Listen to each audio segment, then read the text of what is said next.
La presidencia de los Estados Unidos, algunas de las emisoras más afectadas en su cotización han sido las exportadoras de manufacturas. Para hablar de este tema y sus perspectivas respecto a este sector de la economía, tenemos como todos los jueves a Héctor Romero, director general de Signum Research, y lo acompaña Armelia Reyes, analista bursátil senior de empresas industriales de la firma. ¿Qué tal? Bienvenidos. Hola, encantados, Susi. Como siempre, de estar aquí, Susi. Gracias por la invitación. Gracias por acompañarnos. Pues, Héctor, cuéntanos cuáles han sido las firmas más afectadas por la elección de Donald Trump en Estados Unidos. Curiosamente, en los siguientes días después de la elección, de hecho, el primer día, tuvimos una caída muy fuerte, por ejemplo, en Nemak, que es una empresa que exporta autopartes. Sin embargo, a últimas fechas ha tenido una enorme recuperación, una recuperación muy importante. Creo que Armelia fue muy buena al decir, creo que la sangría se ha parado y recomendamos compra de la acción. Pero efectivamente, las manufacturas y sobre todo las manufacturas automotrices tuvieron un impacto muy fuerte en los primeros días. ¿Por qué? Porque las amenazas del señor Trump fueron muy directas a la industria automotriz, ¿sí? Recordemos lo que comentó sobre Ford Motor Company.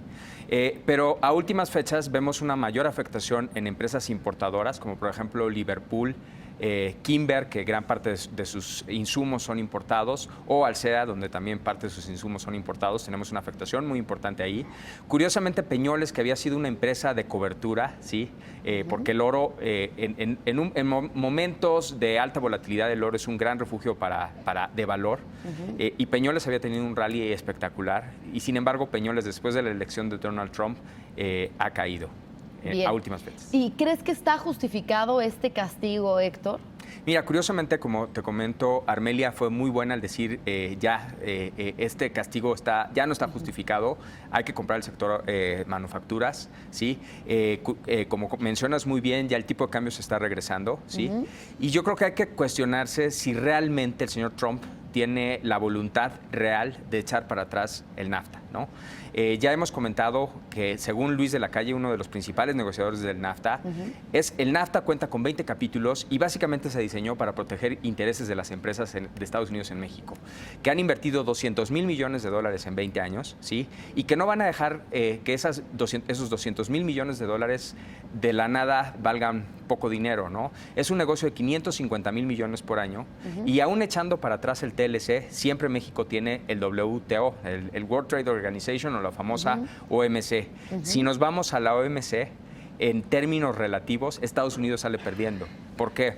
Porque México cobraría a las importaciones de manufacturas de Estados Unidos un 6% y a las importaciones agrícolas 38%. Es decir, quienes votaron en contra del TLC, en teoría, que son los productores de maíz, porque México es el principal comprador de maíz de Estados Unidos en el mundo, saldrían perdiendo. Y México, a su vez, enfrentaría aranceles en manufacturas del 2%, que básicamente con la depreciación del tipo de cambio son totalmente irrelevantes, ¿sí?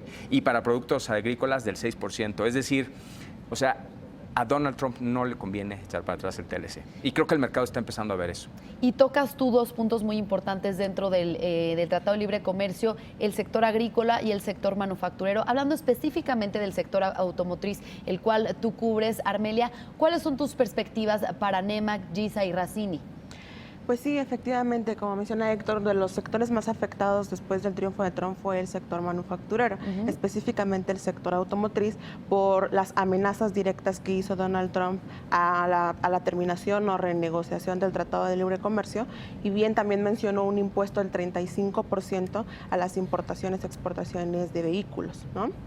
Ahora, hay que resaltar aquí que el impuesto que él propone, el 35%, es sobre el vehículo ya ensamblado, ya completo. Las compañías que tú mencionas en este momento, que son Nemak, Racini y GISA, realmente producen autopartes, ¿no?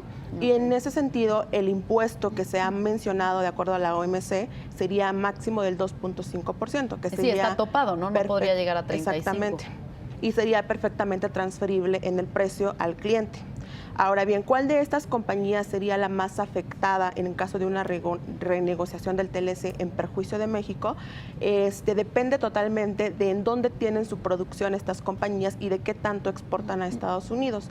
En este sentido, te podría decir que la más afectada sea Racini, porque la mayor parte de su producción la realiza en México. De hecho, el 82% de su producción la exporta a Estados Unidos, pero es interesante que el 97% de sus ingresos los genera en dólares.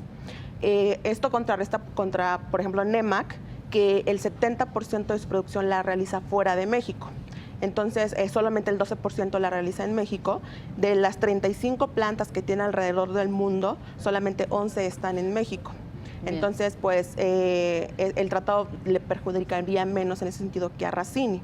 En términos de monedas está más diversificada, 60% está en dólares y 40% está en euros. Finalmente, GISA, que es un conglomerado, no solamente produce autopartes, también tiene el sector construcción y hogar, pero recientemente hizo una adquisición que fue muy importante en Europa, específicamente en España, y esta adquisición es de tal magnitud que las ventas de esta empresa, que se llama Grupo Infun, generaron el 40% de los ingresos de GISA en el 2015. Entonces, eso hace que mientras antes de la adquisición el 60% de los ingresos de GISA venían de Norteamérica y el 40% de Europa, de los cuales el 33% se exportaba a Estados Unidos, con la adquisición ahora esa composición se invierte. Bien. Y ahora el 60% viene de Europa y el 40% va a venir de Norteamérica. Entonces, pues para finalizar, ¿qué podríamos esperar el próximo año para el sector automotriz? Sabemos que hay mucha incertidumbre, todo depende de esta negociación, pero Héctor, ¿tú qué crees que podría suceder si las armadoras, si del sector automotriz debería tener un plan de contingencia? Sí, mira, creo que Ford ha sido muy atrevido y muy directo en sus comentarios y básicamente dice que no va a mover su producción, ¿sí? Y al final de cuentas, el Partido Republicano históricamente ha sido muy enfático en que el gobierno no debe escoger ganadores y perdedores en las industrias. Es decir, el gobierno no tiene por qué decidir dónde las empresas producen. Entonces, creo que a final de cuentas todo quedará en alguna medida en ruido.